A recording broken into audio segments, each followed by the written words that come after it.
नमस्ते एवरीवन। कल हमने history and culture of Rajasthan start करी थी, जिसके अंदर हमने सिलेबस वगैरह देखा था। एंड मैंने आपको बताया था कि आप चाहे किसी भी कॉम्पिटिटिव एग्ज़ाम की प्रिपरेशन कर रहे हों जिसके अंदर राजस्थान हिस्ट्री एंड कल्चर आता है, तो ये बुक आपके लिए काफ़ी ज़्यादा यूज़फुल रहेगी। एंड इसके बेसिस पर अगर आप टेस्ट सीरीज़ लगाएंगे तो आपकी टेस्ट सीरीज़ ज़रूर सॉल्व हो जाएगी।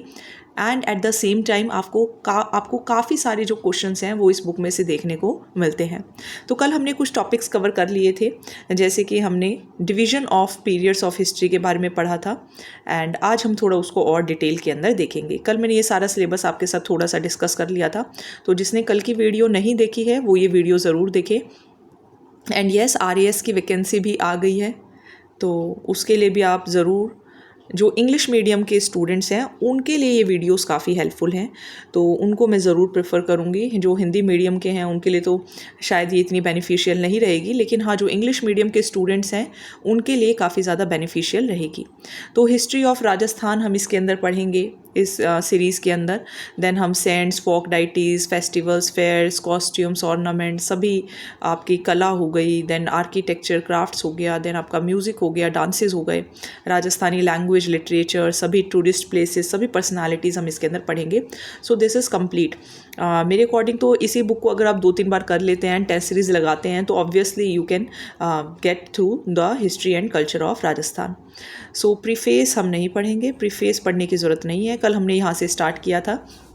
एक बार दोबारा से मैं आपको ज़रूर रिवाइज़ कराना चाहूँगी कि राजस्थान स्टेट का जो नेम है that came to be known by this name in 1949। 1800 के अंदर AD जॉर्ज थॉमस थे जिन्होंने पहली बार पहले पर्सन थे जिन्होंने इसको राजपुताना कहा था, जिसे आज हम राजस्थान कहते हैं। देखिए, कल की वीडियो में मैंने ये बहुत डिटेल में पढ़ाया है, आप कल की वीडियो ज़रूर देखें। हो सकता है कोई फर्स्ट टाइम वीडियो देख रहा हो तो ये सोच रहा हो कि बहुत जल्दी जल्दी पढ़ाया जा रहा है। कल हमने इसको डिटेल में डिस्कस किया था, तो आज ये सेकेंड वीडियो है, लेकिन मैं स्टिल आपको रिवाइज करा रही हूँ। 1829 के अंदर annuls and antiquities of Rajasthan, Cornwallis James stone, जिसको घोड़े वाले बाबा कहा जाता है, उन्होंने राजस्थान का नाम रखा रायथन या फिर राजस्थान। एंड देन 30 मार्च 1949 को इसको राजस्थान कहा गया। ठीक है, तो ये हमने इसके अंदर पढ़ा था। फिर हमने इसके अंदर जो इंपॉर्टेंट पॉइंट्स थे जो MCQ से रिलेटेड हैं, कि कुछ पुराने नेम्स हैं जैसे कि मरु, धन्व, जंगल, मत्स्य और शूरसेन। मरु, धन्व या फिर मरु, मरुवर या फिर मारवाड़ किसको कहा जाता है? जोधपुर वाले एरिया को कहा जाता है। जांगल किसको कहा जाता है? जहाँ पे शमी, कैर एंड पिलू जैसे पेड़ उगते हैं, क्रॉप्स उगती हैं, जैसे कि बीकानेर, नागौर और उसके आसपास का जो क्षेत्र है उसे जांगल देश कहा जाता है। मत्स्य, जो कि आपको महाभारत के अंदर भी इसका नाम देखने को मिलेगा, जयपुर, अलवर एंड भरतपुर वाले एरिया को कहा जाता है, जिसकी कैपिटल विराटनगर है। ओके, कल ये हम ऑलरेडी कर चुके हैं। देन भरतपुर, मथुरा, धौलपुर, करौली वाला जो एरिया है इसको शूरसेन कहा जाता है। ठीक है, इसका भी आपको मेंशन महाभारत में देखने को मिलेगा। देन आपका माही के आसपास प्रतापगढ़ जो डिस्ट्रिक्ट है उसको कांठल कहा जाता है, या शायद कांठल कहा जाता है। ठीक है, देन जो मिडल पार्ट है प्रतापगढ़ एंड बांसवाड़ा के बीच में कुछ 56 विलेजेस पड़ते हैं, जिसको 56 का मैदान कहते हैं। भैंसरोडगढ़ से लेकर बिजोलिया तक का जो प्लेट्यू है उसको ऊपरमाल कहा जाता है। उदयपुर का जो एरिया है आसपास जो पहाड़ी क्षेत्र है उसको गिरवा कहा जाता है। देन ये भी हमने देख लिया था कि ये आपका जांगल है, ये ढूंढाड़ है, ये मेवात है, ये ऊपरमाल है, ये हाड़ौती है, ये मेवाड़ है, ये वागड़ है। वागड़ बागड़ दोनों ही कहते हैं। पोखर, मारवाड़, मांड जो जैसलमेर वाला एरिया है, मरु जो जोधपुर वाला एरिया है, तो जैसलमेर वाले एरिया को मांड कहा जाता है। डूंगरपुर बांस वाले को वागड़ या फिर बागड़ कहा जाता है। कोटा बूंदी को हाड़ौती कहा जाता है। सीकर, चूरू और झुंझुनू वाले एरिया को शेखावटी कहा जाता है। तो ये हमने कल पढ़ लिया था। फिर हमने डिवीजन ऑफ हिस्ट्री स्टार्ट किया था, जिसके अंदर 3 पीरियड्स बेसिकली हैं, pre historical, proto historical and historical. Now what is pre historical? जहाँ पे राइटिंग का इन्वेंशन नहीं हुआ था, तो आप कुछ फिजिकल चीज़ें देख के या आर्कियोलॉजिकल चीज़ें देख के फिर आप अंदाज़ा लगाते हैं। Proto historical, proto historical means जहाँ पे कुछ हमें मिल गया है लेकिन हम उसको पढ़ नहीं पा रहे हैं, डिसिफर नहीं कर पा रहे हैं। एंड हिस्टोरिकल मीन्स जहाँ पे सब कुछ आपको लिखित रूप में प्रमाणित है। सो प्री हिस्टोरिकल पीरियड आपका स्टार्ट होता है जब भी दुनिया स्टार्ट हुई उससे लेके हड़प्पन सिविलाइजेशन तक। वहीं प्रोटो हिस्टोरिकल कहाँ से स्टार्ट होता है? हड़प्पन सिविलाइजेशन से लेके 600 BC तक। हिस्टोरिकल 600 BC से अभी तक चल ही रहा है। ठीक है, तो ये आपको ध्यान रखना है। चलिए, अब प्री हिस्टोरिकल के अंदर भी हमने थोड़ा सा पढ़ा था कि प्री हिस्टोरिकल पीरियड जहाँ पे सबसे पहले ह्यूमन सेटलमेंट्स रहे। एंड अभी तो राजस्थान डेजर्ट है, लेकिन काफ़ी सालों पहले यहाँ पे समुद्र हुआ करता था, एक सी हुआ करता था जहाँ पे सरस्वती एंड द्वेषवती जो रिवर है वो भी बहती थी। देन इसके बाद जो है पेलियोलिथिक पीरियड के टाइम पे 3 फेजेस के अंदर हम इसको पढ़ेंगे, पेलियोलिथिक, मिसोलिथिक एंड नियोलिथिक। तो आज हमें यहाँ से स्टार्ट करना है, यहाँ से आज की वीडियो आपकी स्टार्ट होती है, ठीक है।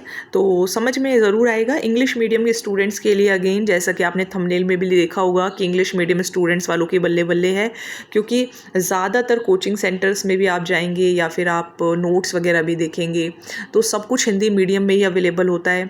मुझे खुद बहुत प्रॉब्लम हुई थी हिंदी में पढ़ने के लिए, इसीलिए इंग्लिश मीडियम वाले स्टूडेंट्स के लिए these videos are very very very beneficial. तो आप ये बुक भी ज़रूर डाउनलोड कर लें एंड साथ ही साथ में इसकी तैयारी करें। MCQ ज़रूर लगाएं, MCQs के बिना नैया पार नहीं हो पाएगी, तो MCQ ज़रूर आपको प्रैक्टिस करने हैं। चलिए, so what is paleolithic period. तो पेलियोलिथिक पीरियड मीन्स, देखिए कोई हमें डेफिनेट डेट तो पता नहीं है कि कब से ये स्टार्ट होता है, लेकिन हाँ जब फर्स्ट सेटलमेंट से स्टार्ट हुई, जहाँ पे लोगों ने सबसे पहले रहना शुरू किया। सो yet from the tools, quartzite एक तरीके का पत्थर होता है जो कि एक्सकेवेशंस में मिला एंड फिर पता चला कि यहाँ पे लोग रहते थे around 1.5 lakh to 2 years ago, यानी कि 1.5 लाख से लेके 2 लाख ईयर्स पहले, 1.5 लाख टू 2 लाख ईयर्स पहले कुछ लोग यहाँ पे रहते थे, जिसका हमें कुछ प्रमाण कहीं कहीं जगह पे देखने को मिलता है।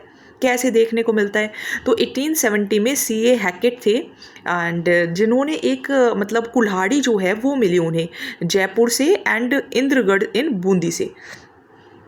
तो ये ध्यान रखना है आपको, इस तरीके के MCQs आपको देखने को मिलेंगे।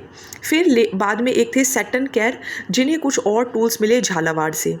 फिर आप देखेंगे Indian archaeology and museum department के अंदर जो VN Mishra of Deccan college Pune का है, RC अग्रवाल हैं, विजय कुमार हैं, हरीश चंद्र मिश्रा हैं, और भी कुछ डिपार्टमेंट हैं राजस्थान आर्कियोलॉजी या म्यूज़ियम के अंदर। उन्होंने फिर ढूंढना शुरू किया कि हाँ कुछ रिवर्स के पास कुछ पेलियोलिथिक साइट्स हैं, जैसे कि चंबल के पास, बनास के पास और उसके ट्रिब्यूटरीज़ के पास। वो ट्रिब्यूटरीज़ जो अजमेर, अलवर, चित्तौड़, भीलवाड़ा, जयपुर, जोधपुर, झालावाड़, इन सब के अंदर हैं। चंबल और बनास की जो ट्रिब्यूटरीज़ इन सब क्या कहते हैं डिस्ट्रिक्ट के अंदर है, वहाँ पे कुछ पेलियोलिथिक साइट्स मिली। फाइनली जो क्रेडिट है पेलियोलिथिक टूल्स फाइंड करने का वो किसको जाता है, B. एल्किन को जाता है। ठीक है, प्रोनाउंसिएशन में कुछ गलती हो जाए तो माफ़ करिएगा, क्योंकि एम नॉलेज लेना है, हम इंग्लिश तो नहीं पढ़ रहे हैं। ठीक है, सो इंग्लिश की प्रोनाउंसिएशन जो है वो आप अगर नेट पे सर्च कर लो, ठीक है, क्योंकि देखो अपना इंग्लिश जो है हिंदी के अंदर जो इंडिया है उसकी प्रोनाउंसिएशन कुछ और होती है, ब्रिटिशर्स होते हैं वो हो सकता है इसको कुछ और प्रोनाउंस करते हों, अमेरिकन कुछ और प्रोनाउंस करते हों, तो हमें उससे लेना देना है नहीं। हमारा काम है हम राजस्थान हिस्ट्री और कल्चर को जानें। चलिए, तो ये था आपका पेलियोलिथिक पीरियड के बारे में। Now Mesolithic period, meso means mid period. तो यहाँ पे आप देखेंगे लूनी रिवर के आसपास, बैराज रिवर के आसपास जो कि चित्तौड़गढ़ के अंदर है, विराट नगर के आसपास, यहाँ पे आपको कुछ मेसोलिथिक टूल्स मिलते हैं। बागोड़ है भिलवाड़ा के अंदर, सबसे बड़ी मेसोलिथिक साइट है। वेरी इंपॉर्टेंट कि सबसे बड़ी मेसोलिथिक साइट कहाँ है, सो बागोड़ भीलवाड़ा के अंदर है। एक और साइट है तिलवाड़ा, कहाँ पर है, बाड़मेर के अंदर। काफ़ी सारे पेपर्स के अंदर ये पूछा गया है। यहाँ पे क्या मिला है आपको, कुछ ब्लेड्स देखने को मिली हैं, कुछ इनग्रेवर्स जैसे जिसके ऊपर कुछ गोद के लिख देते हैं, कुछ ट्राइंगल्स मिले हैं, कुछ क्रेसिकेंट्स यानी कि मून की शेप के, कुछ ट्रैपीज मिले हैं, कुछ स्क्रैपर्स, कुछ पॉइंटर्स मिले हैं जो कि जास्पर, एगेट, चर्ट, कैनेलियन, काउटजाइट, शाल्कनी, इन पत्थरों से बने हैं। इनको हम माइक्रोलिथ्स कहते हैं, मतलब कि साइज़ में थोड़े से छोटे हैं। पैलियोलिथिक के अंदर काफ़ी बड़े साइज़ के पत्थर होते थे, मेसोलिथिक के अंदर थोड़े कम साइज़ के पत्थर हैं। ठीक है, देन आज का आ जाता है नियोलिथिक पीरियड। तो नियोलिथिक पीरियड आपको कहाँ पे इसके टूल्स देखने को मिलेंगे, तो इसके टूल्स आपको देखने को मिलेंगे अजमेर, नागौर, सीकर, झुंझुनू, जयपुर, उदयपुर, चित्तौड़गढ़ एंड जोधपुर। तो ये आपको देखने को मिलेंगे। देखिए जो अपने ये वाले एग्ज़ाम्स होते हैं RPSC वाले, ये काफ़ी ज़्यादा क्रैमिंग पे बेस्ड होते हैं, यानी कि डायरेक्ट MCQs जो होते हैं वो आपको अप्लाइड MCQs कम होते हैं। ज़्यादातर ये होते हैं कि भाई कहाँ पे मिला है, एग्जैक्ट आप जगह बताओ। तो वो एग्जैक्ट वाले चीज़ों के लिए थोड़ा बहुत रट्टा भी मारना पड़ता है, तो आप थोड़ा सा इनको लर्न करें ज़रूर, साथ साथ में समझना तो है बट लर्न ज़रूर करें। चलिए, then comes on metal age. तो काफ़ी सारी राजस्थान में ऐसी प्लेसेस हैं जहाँ पे चाल Chalcolithic copper and copper bronze culture भी देखने को मिला है, जैसे कि आप गणेश्वर सीकर के अंदर, कालीबंगन हनुमानगढ़ के अंदर, गिलुंड राजसमंद के अंदर, आहड़ एंड झारोल उदयपुर के अंदर, पिंड पडलिया चित्तौड़ के अंदर, कुराड़ा नागौर के अंदर, सबन्या एंड पूगल बीकानेर के अंदर, नंदलालपुरा किरादोत एंड छिदवती जयपुर के अंदर, एलाना जालोर के अंदर, बूढ़ा पुष्कर अजमेर के अंदर, एंड कोटा माहोली सवाई माधोपुर के अंदर, एंड मल्हा भरतपुर के अंदर। तो ये कुछ आपको कौन सी एज देखने को मिलेगी, these are the metal ages. अब इसके अंदर आयरन एज, काफ़ी इतने क्वेश्चंस पूछे जाते हैं कि आयरन कहाँ पर मिलता है, बहुत बार क्वेश्चंस आते हैं। तो आयरन एज कौन सी एज है, जब कॉपर एंड ब्रॉन्ज के बाद जो एज आई उसको हम आयरन एज कहते हैं। So this was a very revolutionary event, क्योंकि आयरन का पता चलना, क्योंकि आयरन काफ़ी ज़्यादा सुपीरियर है क्वालिटी में अपनी वर्किंग के अंदर, तो इससे सोशल इकोनॉमिकल बहुत कुछ बदलाव आ गया। नूह है भरतपुर के अंदर, जोधपुरा है जयपुर के अंदर, सोनारी है झुंझुनू के अंदर, रेड है टोंक के अंदर। तो यहाँ पर आपको आयरन के इम्प्लीमेंट्स और जो वेपन्स हैं वो देखने को मिलते हैं। एंड जोधपुरा एंड सोनारी जो हैं वो फर्नेसेस भी थे, मीन्स जहाँ पे भट्टियाँ भी थी कि जहाँ पे आयरन्स जो थे उनके टूल्स वगैरह बनाए जाते थे। रेड को टाटा नगर ऑफ राजस्थान भी कहा जाता है, क्योंकि यहाँ पे बहुत सारे अबंडेंस ऑफ आयरन आर्टिकल्स मिले। Very important paragraph, very important, बहुत इंपॉर्टेंट पैराग्राफ है। चलिए, आयरन के बाद फिर पॉटरी कल्चर आया, जहाँ पे मटके वगैरह बनने लग गए, जिसको पेंटेड ग्रेवेयर भी कहा जाता है। एंड ये भी आपको देखने को मिलेंगे विराटनगर, जोधपुरा, सोनारी एंड नूह के अंदर। सो यहाँ से आपका जो है हिस्टोरिकल पीरियड जो है वो राजस्थान का शुरू होता है, जहाँ पे हम राजस्थान कल्चर, ग्लोरी सब कुछ पढ़ने वाले हैं। तो पढ़ेंगे एंशिएंट सिविलाइजेशन ऑफ राजस्थान के अंदर। सबसे पहले पढ़ते हैं कालीबंगन के बारे में। कालीबंगन नाम मीन्स काली चूड़ियों से पड़ा है ये नाम। सो कहाँ पे मिलता है, द्विशवती एंड जो सरस्वती जो रिवर है, आज के टाइम पे जो घग्गर वाला जो एरिया है वहाँ पे सिविलाइज कालीबंगन जो था वो था।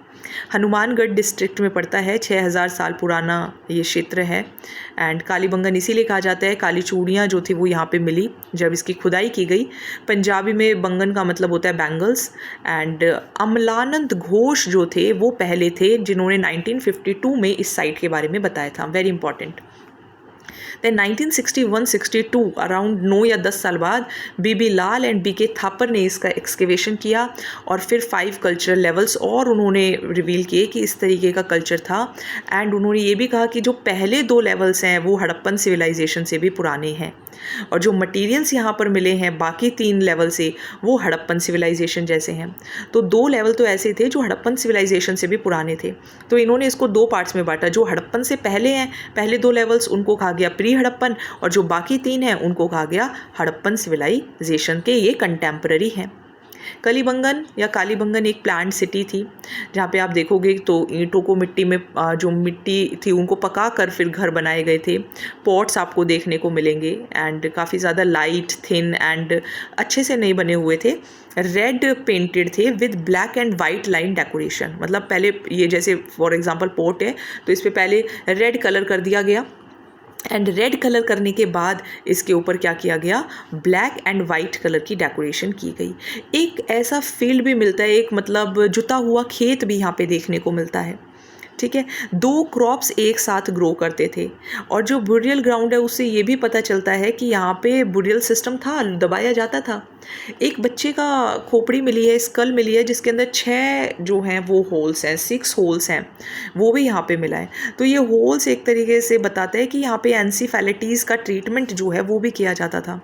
कुछ टॉय बुलक कार्ट मिले हैं, फायर आल्टर्स मिले हैं, ये ऑलरेडी क्वेश्चन पूछा जा चुका है। वुडन ड्रेन्स मिली हैं, मतलब नालियाँ जो है वो लकड़ी की बनी हुई मिली हैं। एक सील मिली है जो कि सिलेंड्रिकल शेप की है। So this was all about Kalibangan. Very important, civilisation से क्वेश्चन आएगा ही आएगा। चलिए अब पढ़ते हैं आहड़ के बारे में। आहड़ 4000 साल पुरानी एक चालकोलिथिक कल्चर साइट है जो कि उदयपुर के पास है। एंड सबसे पहले ये धूलकोट एरिया, मतलब एक पहाड़ धूलकोट के अंदर देखने को मिली। फिर इसका जो एक्सकेवेशन है वो अक्षय कीर्ति व्यास ने किया 1953 में। किसके बाद, रतन चंद्र अग्रवाल एंड HD सांकलिया के बाद। ठीक है। यहाँ पे जो हाउसेज़ हैं वो भी ब्रिक एंड स्टोन के बने हुए हैं। आहड़ पीपल जो थे, वो जो लोग मर जाते थे उनको ज्वेलरी और ऑर्नामेंट के साथ दबाते थे, जिससे ये पता चलता है कि वो बिलीव करते थे कि हाँ, डेथ के बाद भी लाइफ है, तो इसीलिए उनको ज्वेलरी और ऑर्नामेंट्स पहना के फिर उनको दफनाया जाता था। ब्लैक एंड रेड पॉटरी बहुत ज़्यादा देखने को मिलेगी एंड आहड़ को black and red where culture का सेंटर भी माना जाता है। तो ध्यान रखिएगा, painted grey ware and black and red culture, तो ये आपको बहुत ध्यान रखने, काफ़ी कंफ्यूज कर देते हैं। आहड़ को ताम्रवती भी कहा जाता था, क्यों? क्योंकि यहाँ पे बहुत ज़्यादा तांबे के जो इम्प्लीमेंट्स हैं, कॉपर के जो इम्प्लीमेंट्स हैं वो यहाँ पर मिले हैं। कुछ इस तरीके के ब्लॉक्स भी मिले हैं, जिससे ये पता चलता है कि ये लोग डाइंग एंड क्लोथ की प्रिंटिंग भी करते थे और यहाँ पे काफ़ी सारे लोगों का ये प्रोफेशन भी था। अब बात करेंगे गिलुंड के बारे में। गिलुंड जो कि राजसमंद के अंदर पड़ जाता है, बनास रिवर पर है एंड इसको बनास कल्चर भी कहते हैं। पहले इसकी जो खुदाई है वो बीबी लाल ने की थी 1957-58 में। फिर दूसरी जो एक्सकेवेशन है वो V S Shinde of Deccan college जो है पुणे के, डेक्कन कॉलेज पुणे के जो वी एस शिंदे हैं उन्होंने की, and Gregory Possehl of University of Pennsylvania इन्होंने की। तो अगेन प्रोनाउंसिएशन थोड़ा सा आप क्रॉस चेक ज़रूर कर सकते हैं इंटरनेट पे। देन रिमेन्स जो है वो मिलते हैं 2 फेजेस के अंदर। Phase second around second millennium before Christ के बाद शुरू होता है। चालकोलिथिक पॉटरी यहाँ पे देखने को मिलती है, जैसे कि कुछ रेड वेयर ही मिलेंगे, कुछ ब्लैक एंड रेड मिलेंगे, कुछ पेंटेड मिलेंगे, कुछ बफ वेयर मिलेंगे, कुछ ग्रे वेयर मिलेंगे। Clay toys, beads, Ivory bangles, ये सब यहाँ पे देखने को मिले हैं। हाउसेज जो हैं वो मड ब्रिक के बने हुए हैं, लेकिन बर्न्ट ब्रिक भी मिली हैं। And burnt brick was not use in Ahar. Burnt brick नहीं थी, सन बेक्ड ब्रिक थी, ठीक है। तो ये आप ध्यान रखिए, एक होता है सन बेक्ड मतलब जो सूरज की जो गर्मी होती है उससे पकाई जाती है, और एक होती है बर्न जो मतलब कि भट्टे में बनाई जाती है। So there is a difference. Then comes Bagor. Bagor mesolithic and microlithic बहुत इंपॉर्टेंट साइट है, भीलवाड़ा के अंदर है, कोठारी रिवर पर है। सबसे पहले वी एन मिश्रा ने 1967-1970 में इसका एक्सकेवेशन किया। 4 से 5 हज़ार साल पहले के यहाँ पे रिमेन्स आपको देखने को मिल जाते हैं। कॉपर यहाँ पे आपको देखने को मिल जाता है। एक निडल विद एन आई देखने को मिल जाता है। इकोनॉमी जो थी यहाँ पे हंटिंग होती थी, स्टॉक रेजिंग होता था, कल्चर एग्रीकल्चर के एविडेंस भी देखने को मिले हैं। देन देखिए गणेश्वर। तो गणेश्वर नीम का थाना, सीकर डिस्ट्रिक्ट, कांतली रिवर के पास देखने को ही आपको मिलेगा। एक्सकेवेशन सबसे पहले department of archaeology and museums ने किए थे 5000 साल पहले। एंड ओक्रे कलर पोट्री यहाँ पे आपको देखने को मिलती है, जिसके अंदर आपको देखने को मिलेगा कि जो पॉट शेड्स हैं उनको पेंट किया गया है अलग अलग पैटर्न्स के साथ ब्लैक कलर के अंदर। काफ़ी जो कॉपर इम्प्लीमेंट्स हैं उसके अंदर काफ़ी ज़्यादा कॉपर इंग्रेडिएंट देखने को मिलता है। इट मीन्स काफ़ी ज़्यादा कॉपर यहाँ पे था। सो कॉपर यहीं से हड़प्पन्स को भी सप्लाई किया जाता था। तो कुछ और इम्पॉर्टेंट साइट्स पढ़ने से पहले इसी को मैं आपको एक बार फटाफट रिवाइज़ करा देती हूँ, फिर कुछ इम्पॉर्टेंट साइट्स हम कल करेंगे, ठीक है। तो आप हमारे कंप्लीट हो जाएंगे, डोंट वरी। तो हम आए थे कालीबंगन से। तो कालीबंगन, एक तो आपको इसमें रिवर का नाम ध्यान रखना है, Drishadvati and Saraswati. Ghaggar river Hanuman district के अंदर काली चूड़ियों से नाम जाना जाता है। अमलानंद घोष थे जिन्होंने पहले इसके बारे में बताया 1952 में। फिर 61-62 में बीबी लाल बीके थापर ने बताया। 5 कल्चर लेवल्स हैं, पहले 2 जो हैं वो प्री हड़प्पन है, बाकी 3 हड़प्पन है। प्लांट सिटी थी, सन बेक्ड ब्रिक्स यहाँ पे देखने को मिलती हैं, पॉट्स वगैरह देखने को मिलते हैं। एंड एक बुरियल ग्राउंड देखने को मिलता है। 2 तरीके के क्रॉप्स एक साथ ग्रो किए जाते थे। प्लग फील्ड, जुते हुए खेत देखने को मिलते हैं। एक बच्चे का स्कल देखने को मिलता है जिसमें 6 होल्स थे। And toy bullock cart, fire alters, wooden drains and cylindrical seal भी देखने को मिलती है। फिर हमने देखा आहड़ के बारे में। तो आहड़ 4000 साल पहले ये एक साइट है एंड उदयपुर के पास आहड़ रिवर पर है, धूलकोट माउंट के नीचे ये मिली है। अक्षय कीर्ति व्यास ने इसको खोजा था 1953 के अंदर, रतन चंद्र अग्रवाल एंड HD सांकलिया के बाद। यहाँ पे आपको देखने को मिलेगा कि लोगों को मरने के बाद ज्वेलरी एंड ऑर्नामेंट्स के साथ दबाया जाता था। ब्लैक एंड रेड पॉटरी यहाँ पे देखने को मिलेगी। इसको ताम्रवती भी कहा जाता है इस नगरी को, क्योंकि यहाँ पे बहुत ज़्यादा कॉपर इम्प्लीमेंट्स देखने को मिले हैं। Dyeing and printing of cloth का काम यहाँ पर किया जाता था। गिलुंड जो कि राजसमंद के अंदर है, बनास रिवर पर है। पहली बार किसने एक्सकेवेशन की? बीबी लाल ने 1957-58 में। फिर शायद ये इतना इम्पोर्टेंट नहीं रहेगा कि V.S. Shinde and university of Pennsylvania, but फिर भी आप पढ़ सकते हैं। रिमेन्स जो है वो 2 फेजेस के अंदर मिले। इसके बाद इसको यहाँ पे red ware, black and red ware, painted ware, buff and grey ware, सभी तरीके के वेयर्स देखने को मिलने लग गए। बर्न्ट ब्रिक यहाँ पे देखने को मिलते हैं, बर्न्ट ब्रिक आहड़ में देखने को नहीं मिलते। देन बागोड़ जो है वो आपकी भीलवाड़ा के अंदर है, कोठारी नदी के पास। V.N. मिश्रा जो हैं इन्होंने इसकी खोज की। एंड यहाँ पे काफ़ी ज़्यादा आपको कॉपर इम्प्लीमेंट्स देखने को मिलते हैं। निडल विद एन आई देखने को मिलता है। गणेश्वर नीमका थाना सीकर डिस्ट्रिक्ट के अंदर है। सबसे पहले जो एक्सकेवेशन है वो department of archaeology and museum ने की थी। ऑक्रे कलर का वेयर्स पॉटरीज यहाँ पे देखने को मिलते हैं और यहाँ से कॉपर जो है वो सप्लाई भी किया जाता था हड़प्पन्स को। So thank you so much. कल हम दोबारा से वीडियो अपलोड करेंगे जिसके अंदर हम करेंगे कुछ some other important ancient cultures. Then हम आर्यन कल्चर के बारे में भी पढ़ेंगे, जनपद्स पढ़ेंगे। फुल हम हिस्ट्री एंड कल्चर राजस्थान की करने वाले हैं।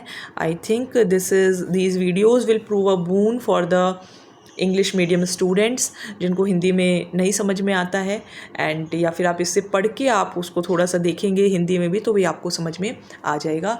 वीडियोस को लाइक ज़रूर करिएगा, शेयर ज़रूर करिएगा, सब्सक्राइब ज़रूर करिएगा, क्योंकि आप साथ देंगे तो हमारा भी चैनल जो है वो अच्छे से ग्रो करेगा एंड हम भी वीडियोज़ बनाने के लिए मोटिवेट होते रहेंगे। So thank you so much.